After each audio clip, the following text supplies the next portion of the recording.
Hi, Keith here from Academy of Bass. Thanks for joining me. Today I'm looking at two great shapes that every professional bass player uses because they sound great, but they're really easy to play, and you can play these shapes over any major or minor chord, which means you're going to be able to use them in any musical situation or any style of music that you play. You can use them over other types of chords, but I'm going to be focusing on major and minor chords today, and I'm also going to look at a chord that you can use both of these great shapes over too.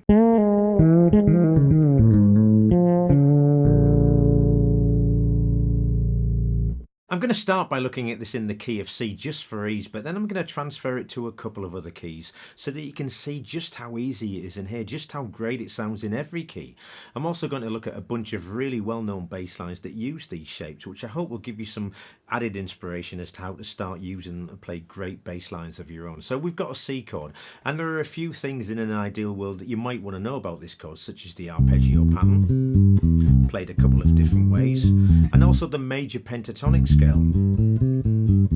also played a couple of different ways, because the major pentatonic scale is the perfect fit to play over any major chord in any musical situation. Now, I have done a bunch of lessons before where I've looked at arpeggios and pentatonic scales in detail, so I'll post links to those in the description below. Feel free to check them out. There's also a free PDF workbook for this lesson that's got everything in that I'm going to be looking at, fully notated in both standard notation and tab, and I've also included a bunch of backing tracks that you can use to practice along to as part of that download too. You'll find the link to that in the description below. So starting with the C major pentatonic scale, we get C, D, E, G, A, or using the second fingering C, D, E, G, A. And from the C root note, I'm just going to extend the scale down so we get A and G. And by doing that, we've created our first box shape. Now, you've probably played that tons, but you might not have even realised what you were playing. And when it comes to creating bass lines, it's often those things that are right in front of us that elude us or that we forget to use. And the other great thing about this shape are the notes. So we've got a root note, C, then we've got G, the fifth, and that root and fifth combination is a golden combination to use in any bass line. Then we've got A, the sixth, and the sixth is a really sweet sound to use over major chords. It sounds great. And those three notes together are used in tons of bass lines. Higher and Higher by Jackie Wilson. I Can't Help Myself by the Four Tops. Town Called Malice by The Jam, and that bass line was played by Bruce Foxton. And Psycho Killer by Talking Heads, played by the wonderful Tina Weymouth. And before getting to showing you how we can use this shape creatively, I'm going to look at a shape that we can use over a minor chord. This time I'm playing over a D minor chord, and if we jump straight into the minor pentatonic scale, we get D, F, G, A, C, or D, F, G, A, C. And the minor pentatonic scale is the perfect complement to use to play over any minor chord in any musical situation. From the root note, we're going to just extend the scale down again. So we get C, the flattened seventh, and A, the fifth. And that's our second box shape. And that's used in lots of bass lines too. The shape's not as obvious there, but if I play this up an octave, it's Psycho Killer by Talking Heads. Billie Jean by Michael Jackson. My personal favourite now, Sissy Strut by the Meters. And of course,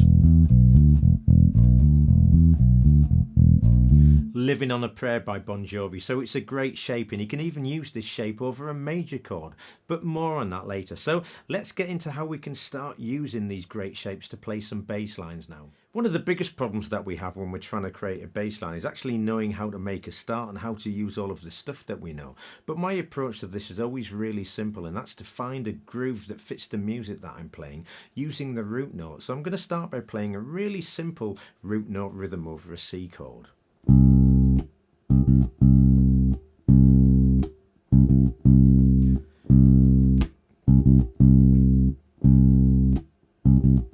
Now that's fine, but I really want to bring the major box shape into play, so I'm going to start adding that now.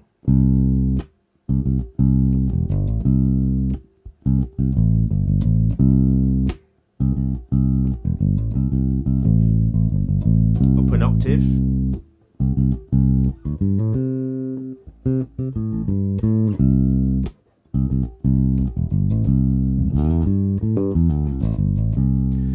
all I was doing there was playing around with some rhythms using the 3 notes from the box shape, and I pulled in a line from the major pentatonic scale too. But now I'm going to add a second chord, and it's a D minor chord. So this is going to give me the chance to pull in the minor box shape now.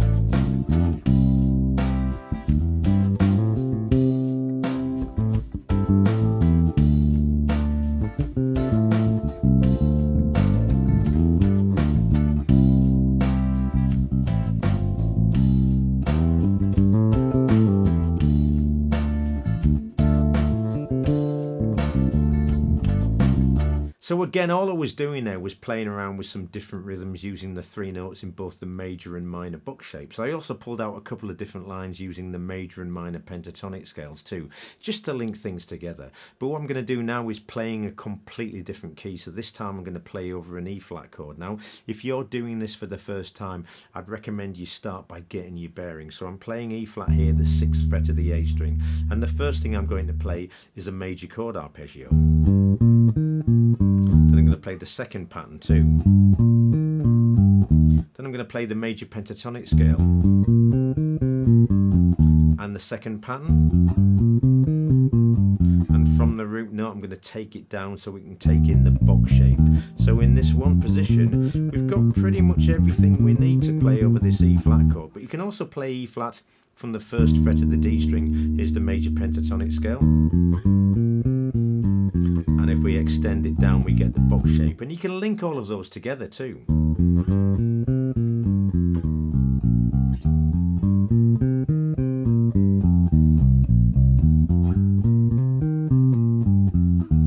But if that's new to you or you didn't quite follow what I was playing, don't worry. Pick up a copy of the PDF because it's all written out. So here's the E flat groove.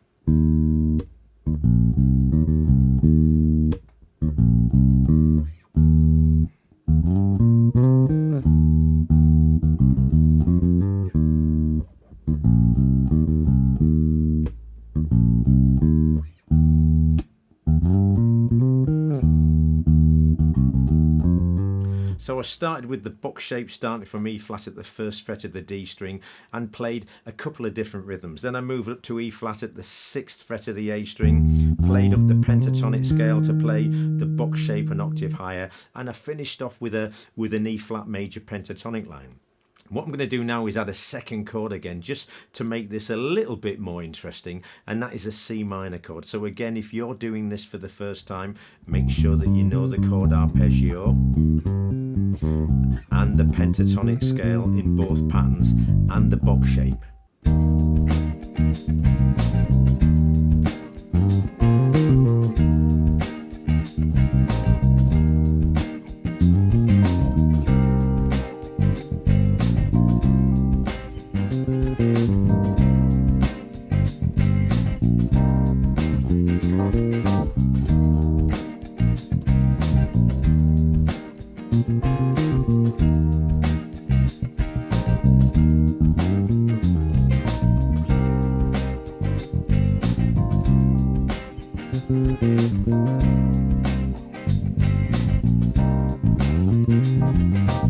So this is just the very start, and if you experiment with this, you'll absolutely get to see just how flexible these two great shapes are. You can use them everywhere, and the only limitation in terms of the lines that you come up with is your own imagination. But one of the best ways to make sure that you come up with interesting and varied lines is to apply rhythm to what you play. Now, to help me demonstrate this, I'm going to play a little groove, but this time in a different key. So we've got a new key. This time I'm playing in A.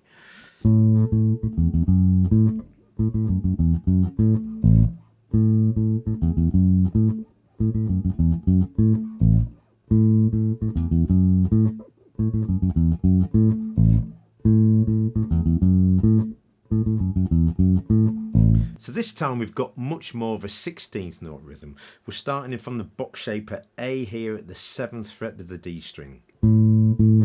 From there we're playing E the 5th at the 7th fret of the A string.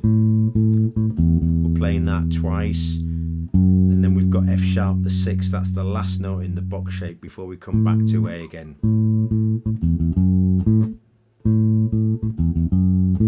And then we've got this 16th note flurry. So we're playing down and up the box shape. A twice, F sharp twice, E once, F sharp once, A octave, and then root.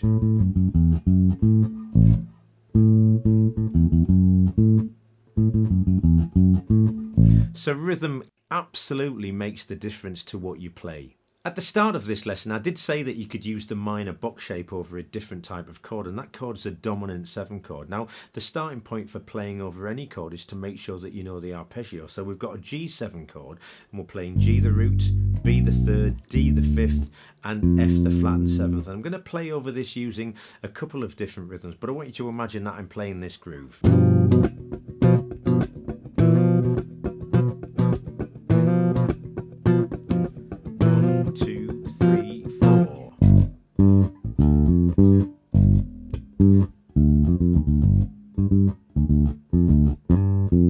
3, 4.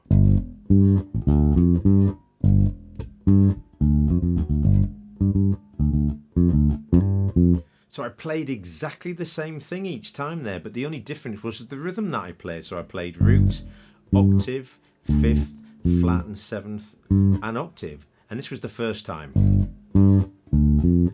Root, octave, 5th, flattened 7th, octave. The second time I played this. Root, octave, 5th, 2 flattened 7ths, 2 5ths. And the last time I played this. 1, 2, 3, 4, 1. So we've got root, octave, 2 5ths, flattened 7th to 5th, octave to flattened 7th. And a great example of this motif is Uptown Funk by Bruno Mars. So we've got a 2 chord vamp, D minor 7 to G7, and the bass line is this. And that's the minor box shape. If you can get to grips with these 2 great box shapes, they'll absolutely transform your playing. I really do hope that you've enjoyed this lesson. If you have, give me a shout out and let me know in the comments. Don't forget to grab the PDF too. The link to that is posted below. Thanks for joining me. Look forward to seeing you again. And in the meantime, happy practicing.